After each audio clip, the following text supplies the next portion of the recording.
Hej, og velkommen til Tarot med John V. Der er mange, der har skrevet ind i forbindelse med forrige video om stjernetegn, man godt kunne tænke sig at få læst. Og det er rigtig dejligt. Tusind tak for det. Det næste stjernetegn, som jeg vil lægge op for foråret 2020, altså marts, april og maj måned, i den her video, det bliver vandbæren. Se med.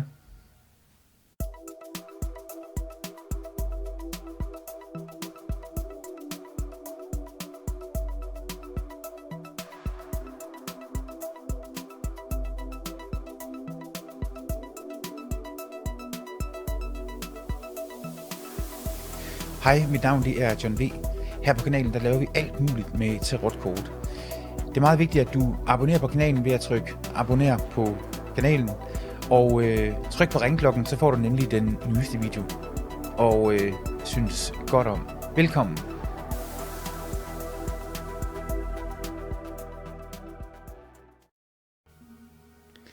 Ja, lige inden jeg læser for stjernetegnet vandbæren.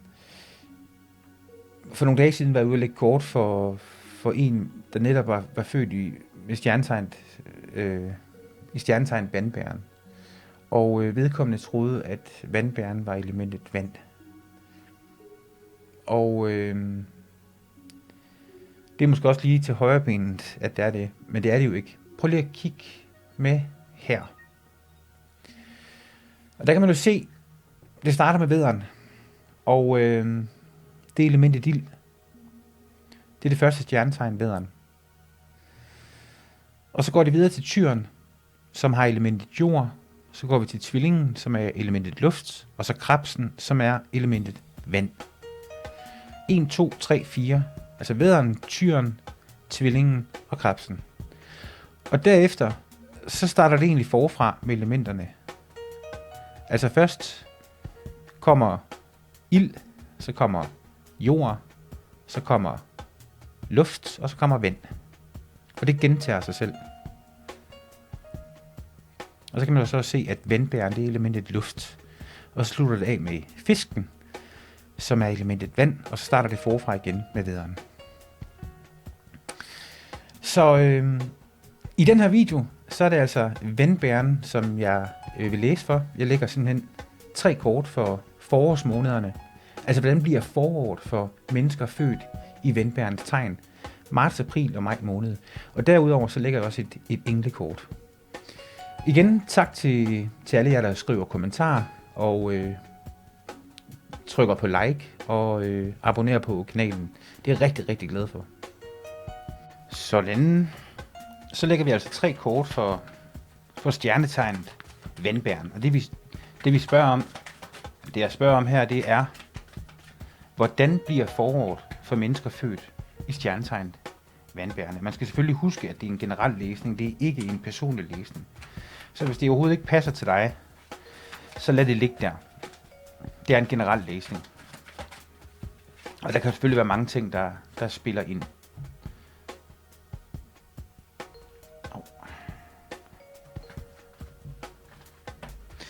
Jeg blander kortene ligesom jeg plejer at gøre. Husk nu, der er rigtig mange videoer her på den her kanal, som der er både en masse teori om de forskellige kort, og så er der også noget med, hvordan jeg for eksempel godt kan lide at blande kortene, og så er der også en masse andet sjovt med tarotkort. Se nogle af de andre videoer på kanalen. Der er garanteret noget, du også godt kan lide. Sådan. Godt. Og som altid, så trækker jeg jo med venstre hånd.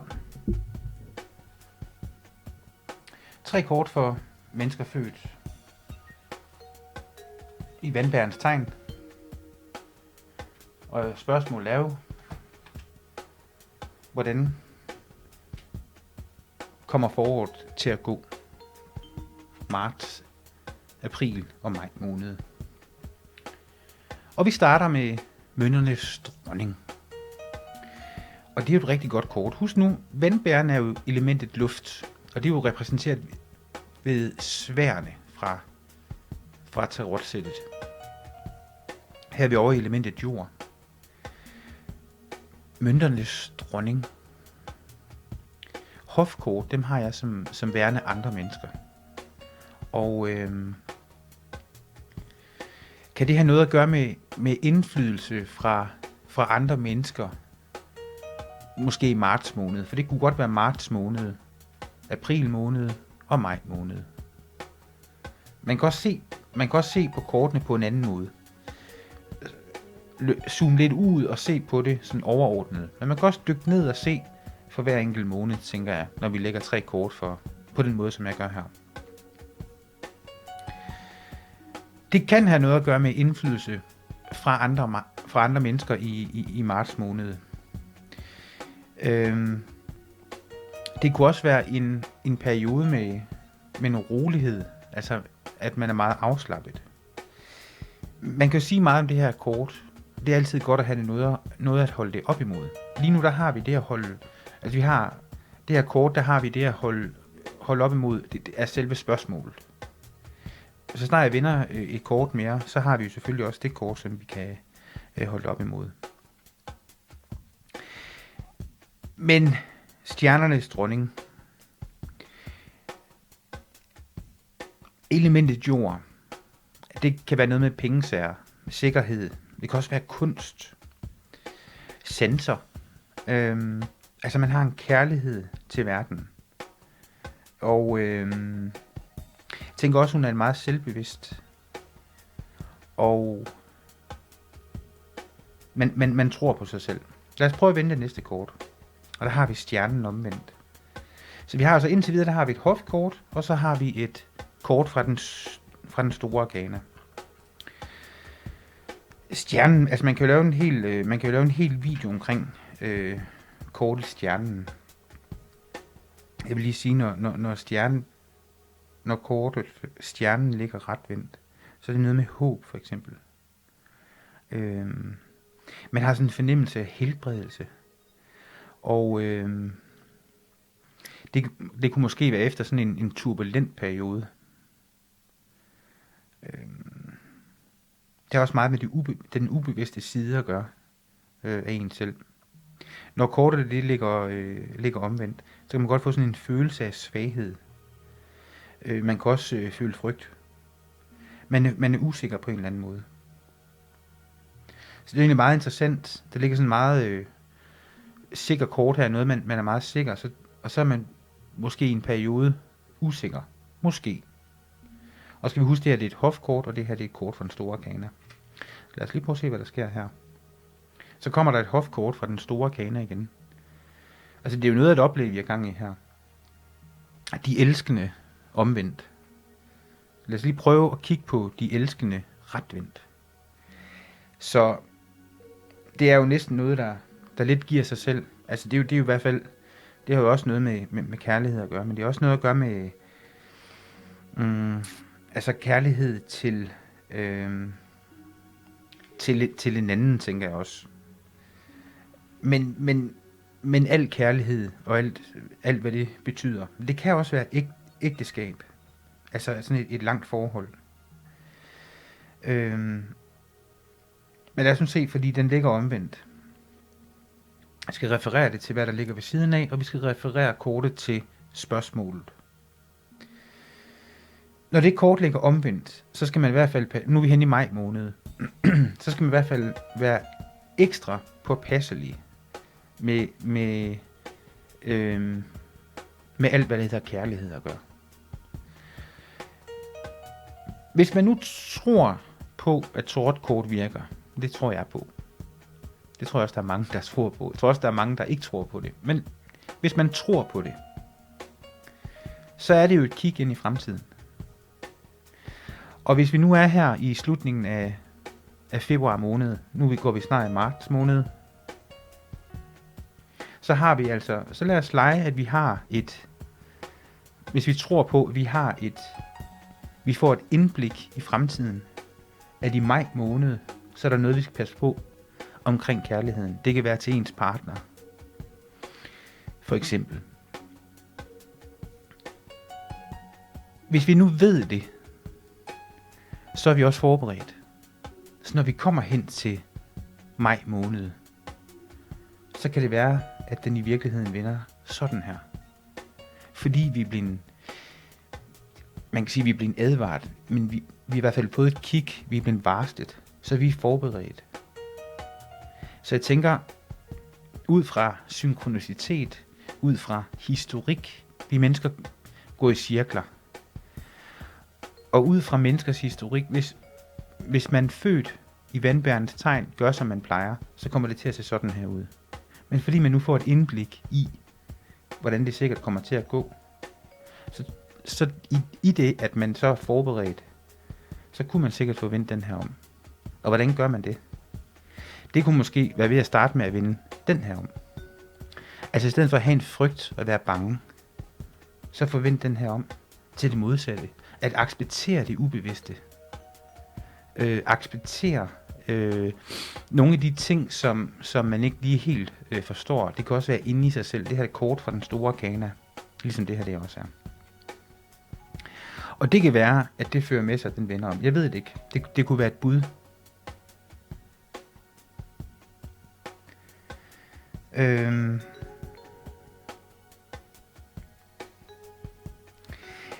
De elskende omvendt kan godt pege på, at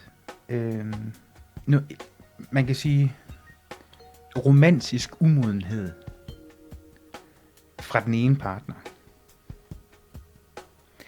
Og det kan jo være svært. Jeg tror, det er svært at lave andre om. Man kan lave sig selv om. Så hvis man selv fremstår moden, det kan være lettere sagt end gjort. Men hvis man kan selv gøre sit, og på den måde tror jeg, man kan have indflydelse på andre. Så hvad betyder det her? For mig så betyder det her, at marts måned, det er en rolig måned. Og jeg tror også, mønternes dronning ser tilbage på den her måned, februar måned, og måske indflydelse fra andre mennesker. Og så glider man ind i april måned her. Af en eller anden grund er der noget, man kan sige noget energiskifte.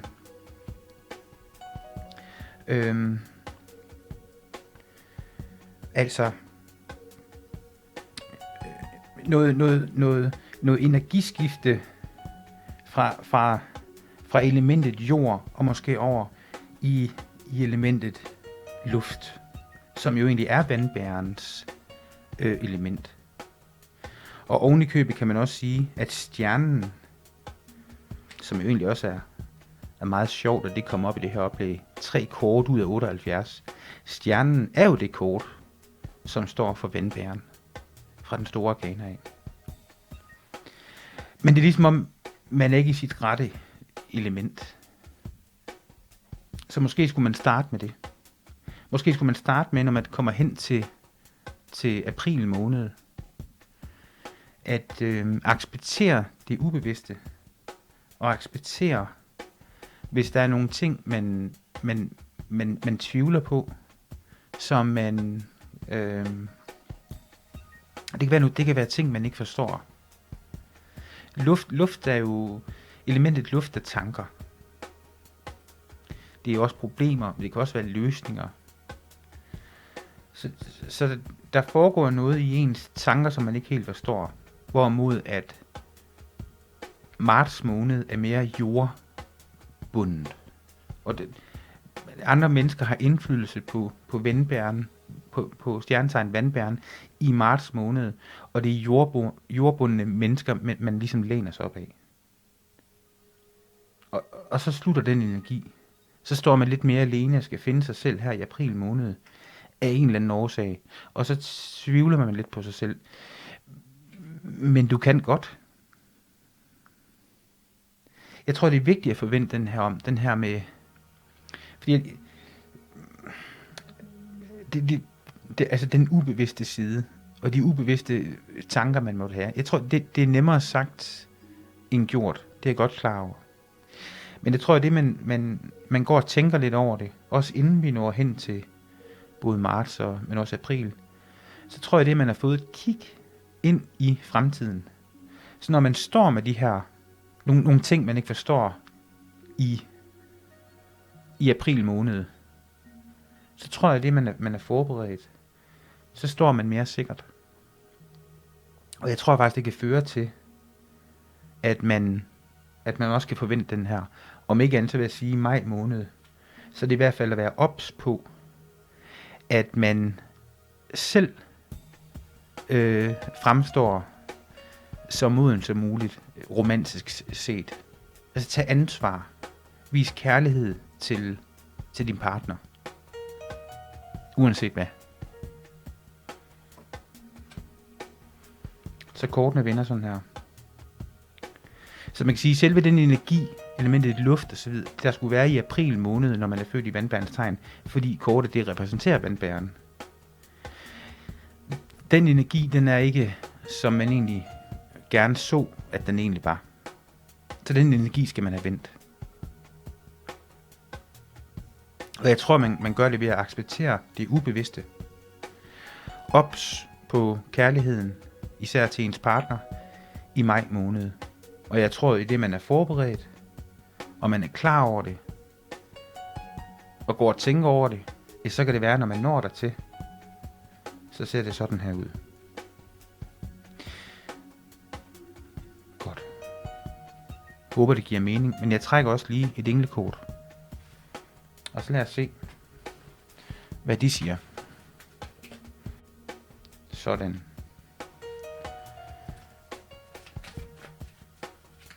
I sidste video, der var det tvillingerne, stjernetegn tvillingen, som jeg lagde op for året 2020. Og der lagde jeg også et englekort. Og i den her video, der er det vandbæren. Og nu trækker vi et englekort for stjernetegnet vandbæren i forårsmånederne 2020. Sådan. Og her trækker jeg også med venstre hånd.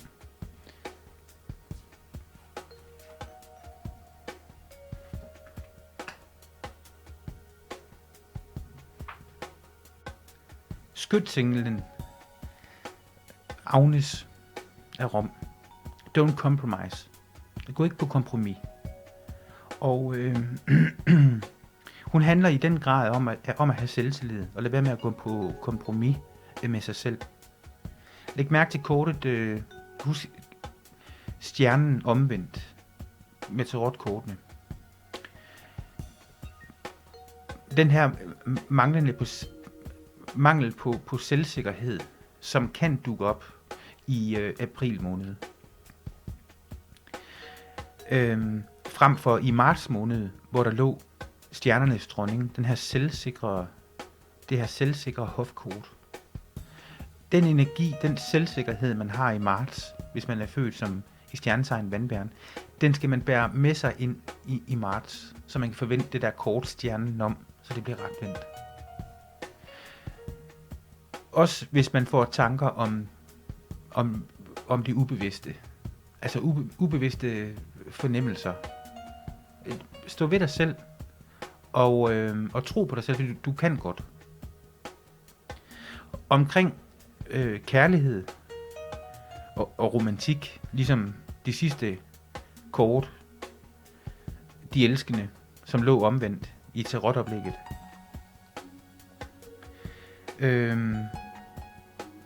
Der ligger den her skytsengel for,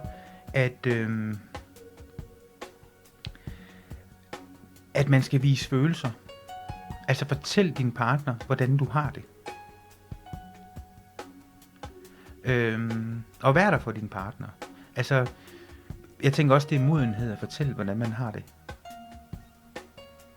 Og jeg tror, hvis man finder den her selvtillid til at ture det, både i april måned, men også i maj måned, altså det her med stjernen omvendt, og de elskende omvendt, så tror jeg, at begge de kort bliver ret vendte.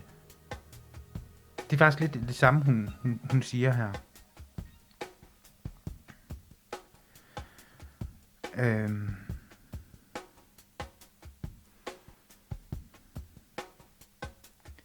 Så der er rigtig meget omkring selvtillid i det her kort, og der er rigtig meget omkring romantik. Og så er det i den grad et kort, som fortæller, at du har selvtillid. Du skal bare finde den frem. Altså, du skal virkelig stole på dig selv og stå ved dig selv.